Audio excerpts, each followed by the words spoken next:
तो दोस्तों, कल देश राहुल गांधी के संसद में दिए गए भाषण में उलझा रहा और गोदी मीडिया उसका फैक्ट चेक करता रहा। गोदी मीडिया के एंकर चीख चीख कर ये बताते रहे कि राहुल ने पूरे हिंदुओं को हिंसक बताकर पूरे हिंदुओं का अपमान किया है और आज इस पर पीएम मोदी भी जवाब देंगे। लेकिन क्या वाकई राहुल के हिंदुओं को लेकर दिए गए बयान को लेकर जो मीडिया और बीजेपी भक्त बता रहे हैं वो सही है या फिर सच्चाई कुछ और ही है? तो फिर इस सच्चाई को जानने के लिए आपको आरजेडी के सांसद मनोज झा को सुनना होगा। और यकीन मानिए, मनोज झा ने संसद में जो बताया है वो ये दिखाता है कि राहुल गांधी ने बीजेपी के हिंदुओं के बारे में जो जो कहा है वो 100% सच है। इसलिए आज मेरी आपसे गुजारिश है कि आप इस बयान को ज़रूर सुनें। फिर उसके बाद मैं आपको बताऊंगी कि जो काम राहुल गांधी ने किया वो काम अगर मुस्लिम नेता करते तो यकीन मानिए बीजेपी वाले हिंदू इतने वॉयलेंट, इतने हिंसक कभी नहीं बनते। खैर, पहले आप मनोज झा का ये बयान सुनिए। मत भूलो कि तुम मुसलमान हो। बस 30 सेकेंड और लूंगा। मत भूलो कि तुम मुसलमान हो। बस लोगों को छलावा देते रहो कि तुम मुसलमान नहीं हो, वरना मारे जाओगे। राह चलते ख्याल रखो कि कहीं तुम्हारी कमीज से मुसलमान होने की बू तो नहीं आ रही। ख्याल रखो किसी से बहस करते हुए, कुछ बोलते हुए, कुछ करते हुए, यहाँ तक कि हंसते और रोते हुए भी कि कहीं तुम मुसलमान तो नहीं लग रहे हो, वरना मारे जाओगे। ये बात हमेशा याद रखो कि तुम एक मुसलमान हो और तुम मरोगे नहीं, एक दिन मारे जाओगे। दरअसल बात यह है कि हिंदुओं को हिंसक बनाने वाले असल में मुसलमान ही हैं। वरना सोचिए, जिस देश ने 24 मुस्लिम सांसद दिए हैं उस देश में अगर ये सभी मुस्लिम सांसद एक सुर में, एक आवाज़ में मनोज झा की तरह बोलते तो फिर क्या किसी भी मजाल हो सकती है कि मुसलमानों को डर के साए में रहना पड़े। और हाँ, एक और बात, यहाँ जो कल राहुल गांधी ने बताया कि इस्लाम धर्म ये सिखाता है कि मुसलमानों को किसी से भी डरना नहीं चाहिए, लेकिन हमारे देश में जितने भी मुस्लिम सांसद हैं, जितने भी मुस्लिम विधायक हैं, असल में वो सभी डरपोक हैं। उनकी कभी ये हिम्मत ही नहीं होती कि वो संसद में अल्लाह का नाम भी ले लें और पैगंबर की कोई बात बता दें। खैर, किसी ने खूब कहा है, जो कौम डरती है और जुल्म के आगे झुकती है वो कभी सरसब्ज नहीं हो सकती, उसे डराकर ही रखा जाता है। और आज हिंदुस्तान में यही हो रहा है। दाढ़ी वाले मुसलमान डर डर कर रहता है, वो ट्रेन में सफ़र करने से भी डरता है, वो कारोबार करने में भी डरता है, वो किसी दफ्तर में काम करने में भी डरता है। उस पर ये लेबल लगा दिया जाता है कि अगर इसके दाढ़ी है तो ये आतंकवादी ही होगा। और इसका सबसे ताज़ा एग्जाम्पल आपको झारखंड में मिल सकता है, जहां एक मस्जिद के इमाम जिसका नाम शहाबुद्दीन है उसकी मॉब लिंचिंग की गई है। झारखंड के कोडरमा के ही एक और मौलाना ने वीडियो जारी करके ये बताया है कि कैसे मौलाना शहाबुद्दीन की लिंचिंग की गई। इससे आप ये समझ सकते हैं कि देश में हिंसक कौन है। लेकिन अफसोस ये है कि इस मॉब लिंचिंग पर कोई भी मुस्लिम नेता बोलने को तैयार ही नहीं है। वो संसद में अलग अलग मुद्दे तो उठाते हैं, लेकिन मुसलमानों की लिंचिंग पर कोई कुछ ही नहीं बोलता। और जिसका नतीजा ये होता है कि हर रोज़ कहीं ना कहीं पर मुसलमान मारे जाते हैं। हैरानी की बात तो यह है कि हमारे मुआशरे में ऐसे भी मुसलमान हैं जो मॉब लिंचिंग पर नहीं बोलते। लेकिन हाँ, राहुल गांधी ने संसद में क्या कहा उसकी मजम्मत ज़रूर करते हैं। कल जैसे अजमेर में दरगाह से संबंध रखने वाले मौलानाओं को धड़ाधड़ बयान आने लगे और सभी सरकारी मौलाना ये कहने लगे कि राहुल गांधी ने जो कहा है कि इस्लाम में भी दूसरे धर्मों की तरह अभय मुद्रा होती है, असल में वो गलत है। इस्लाम में कोई अभय मुद्रा नहीं होती। लेकिन इन मौलानाओं ने ये नहीं सुना कि राहुल गांधी ने पैगंबर मोहम्मद सल्लल्लाहु अलैहि वसल्लम का भी नाम लिया।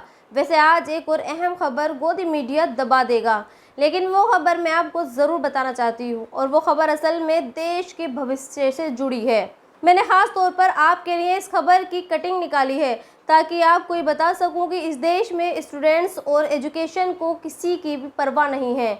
यूपी के अंदर फिर एक और परीक्षा में धांधली सामने आई है। आप इस कटिंग में पढ़ सकते हैं कि कैसे अधिकारी मिलकर मोटा पैसा कमा रहे हैं और कॉपियां बदल रहे हैं। एक स्टूडेंट ने ये खुलासा किया है कि तब इस घोटाले का पता चला। स्टूडेंट ने बताया कि कैसे जब उसे उसकी लिखी हुई कॉपी मिली तो उस पर उसकी हैंडराइटिंग नहीं थी, जिसके बाद उसकी जांच की गई और अब हाईकोर्ट ने जांच में ये पाया कि ऐसी 50 कॉपियां थीं जो बदली गई थीं। फिलहाल इस मामले में 5 अधिकारियों को सस्पेंड कर दिया गया है, लेकिन अब इस परीक्षा को देखकर 302 स्टूडेंट्स जज बन चुके हैं। सोचिए, नकल से पास होने वाले ये स्टूडेंट अब जज बनेंगे तो क्या इंसाफ कर पाएंगे। और सिर्फ यूपी ही नहीं बल्कि गुजरात में भी धांधली की ये खबर है। ये खबर टाइम्स ऑफ इंडिया ने छापी है, जिसमें लिखा गया है कि गुजरात के गोधरा में एक स्कूल के चेयरमैन ने 2 स्टूडेंट्स को नीट का एग्ज़ाम पास करवाने के लिए 20 लाख रुपए लिए। सोचिए कितनी बड़ी बात है। हम इस बात पर तो उलझ रहे हैं कि राहुल गांधी ने हिंदुओं को हिंसक क्यों बताया, और हमारे सारे नेता ये मांग भी कर रहे हैं कि राहुल गांधी ने संसद में जो बोला है उसका फैक्ट चेक होना चाहिए। लेकिन बीते कई सालों से एग्ज़ाम में जो लीकेज हो रहे हैं, धांधलियाँ हो रही हैं, उसकी ना तो कोई गंभीरता से जांच कराने को तैयार है और ना ही कोई नेता ये कह रहा है कि इसका भी फैक्ट चेक होना चाहिए। और सबसे बड़ी बात, एग्ज़ाम के इस लीकेज पर आज तक प्रधानमंत्री नरेंद्र मोदी की ज़ुबान से एक शब्द तक नहीं निकला है। आज पीएम मोदी पार्लियामेंट में बोलेंगे और मुझे पूरी उम्मीद है कि ये वो साबित कर देंगे कि राहुल गांधी असल में हिंदू है ही नहीं और इसीलिए वो हिंदुओं को हिंसक कह रहे हैं। लेकिन वो ये नहीं बताएंगे कि देश में बार बार परीक्षाएं लीक क्यों हो रही हैं। और अब आपको बंगाल लेकर चलती हूँ, जहाँ जेसीबी नाम का एक मुसलमान लगातार सुर्खियाँ बटोर रहा है।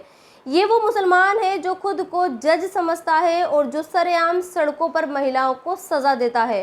कल आपने इसका वीडियो देखा होगा कि ये जेसीबी एक कपल को मार रहा था और अब जबकि ये जेल में है, इसका एक और वीडियो सोशल मीडिया पर सामने आया है। इस वीडियो में भी ये आदमी एक औरत को हाथ पैर बांधकर मार रहा है। ये वीडियो सीपीआई के नेता मोहम्मद सलीम ने शेयर किया है।